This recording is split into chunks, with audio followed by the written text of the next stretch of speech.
กองประชุมใหญ่ผู้แทนขององค์คณะภาคเมืองสารวันแขวงสารวันครั้งที่10ได้เลือกเอาสหายจันทร์ศรีร้อนศรีสมบูรณ์เป็นเลขาคณะบริหารงานพรรคเมืองสุดใหม่พร้อมด้วยคณะพรรคเมืองจำนวน21สหายเพื่อสืบต่อในการนำพาเมืองสารวันก้าวขึ้นสู่จุดหมายที่วางไว้กองประชุมใหญ่ผู้แทนองค์คณะพรรคเมืองสารวันครั้งที่10อัดลงด้วยผลสำเร็จอย่างจบงามในวันที่26มีนาคม2025อยู่ที่สโมสรแขวงโดยมีผู้แทนสมบูรณ์เข้าร่วม159สหายหญิง21สหายที่เป็นตัวแทนให้แก่สมาชิกพรรคในทั่วเมือง 3,050 สหายกองประชุมครั้งนี้ได้ใช้สิทธิประชาธิปไตยของตนป่อนบัตรเลือกเอาคณะบริหารงานพรรคเมืองสมัยที่10มีผู้ออกรับสมัครเลือกตั้ง32สหายเลือกได้27สหายหญิง4สหายทางป่อนบัตรคัดเลือกเอาผู้แทนสมบูรณ์ไปร่วมกองประชุมใหญ่ผู้แทนองค์คณะพรรคแขวงสารวันครั้งที่10จำนวน23สหายและผู้แทนสำรอง5สหายผ่านการดำเนินกองประชุมครั้งปฐมฤกษ์ได้เป็นเอกสารรับร้องเอาคณะประจำพรรคเมือง9สหายหญิง1สหายในนั้นเห็นดีเลือกเอาสหายจันทร์ศรีร้อนศรีสมบูรณ์เป็นเลขาคณะบริหารงานพรรคเมืองสารวันสุดใหม่สหายบุญษาเคียมมณีขันไซ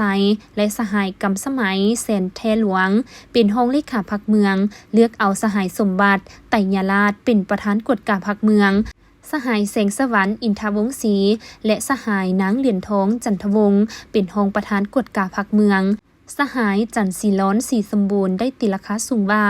กองประชุมใหญ่ได้ค้นคว้าอย่างลึกซึ้งและเป็นเอกสารรับพ้องเอาห่างบทรายงานการเมืองแผนพัฒนาเศรษฐกิจสังคมและทิศทางคาดหมายสู่สนในแต่ละด้านเกี่ยวกับวิกงานก่อสร้างพรรคพนักงานและบทสำรวจการนำพารวมของคณะพรรคสุดเก่าในนั้นได้ตีราคาด้านดีซึ่งทั่วเมืองสารวันมีความเสถียรภาพทางด้านการเมืองสังคมมีความสงบเป็นระเบียบเรียบร้อยโดยพื้นฐานบ้านทั่วเมืองได้รับนำมยศเป็นบ้านป้องกันชาติเข้มแข็งบ้านป้องกันความสงบดีเศรษฐกิจสืบโตขยายตัวในระดับ 6.87 ส่วนห้อยรวมยอดผลิตภัณฑ์ภายในบรรลุได้ 8,204 ตื้อกีบรายรับเฉลี่ย16ล้านกีบหรือ$776ต่อคนต่อปี